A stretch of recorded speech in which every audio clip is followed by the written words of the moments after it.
नमस्कार.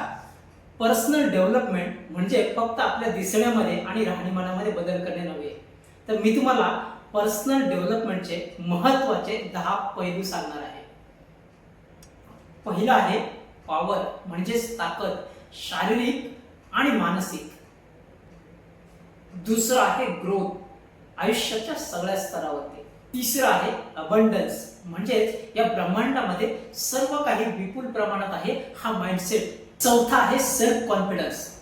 पाचवा आहे हॅपीनेस, आतून मिळणारा आनंद, वरवरचं हास्य नव्हे. सहावा आहे पीस ऑफ माइंड, आंतरिक शांती. सातवा आहे सेल्फ वर्थ, स्वतःला कमी लेखनाच्या भावनेतून मुक्ती. आठवा आहे सेल्फ इस्टीम म्हणजे स्वाभिमान. नववा आहे पब्लिक स्पीकिंग आणि 10वा आहे गोल सेटिंग. या व्यतिरिक्त आणखीन एक महत्त्वाचा पॉइंट आहे, तो म्हणजे टाइम मॅनेजमेंट. परंतु जेव्हा आपण स्वतःला मॅनेज करायला लागतो तेव्हा टाइम मॅनेजमेंटचा प्रश्नच उरत नाही. या सर्व पैलूंवर काम करणे शक्य आहे फक्त 6 महिन्यात.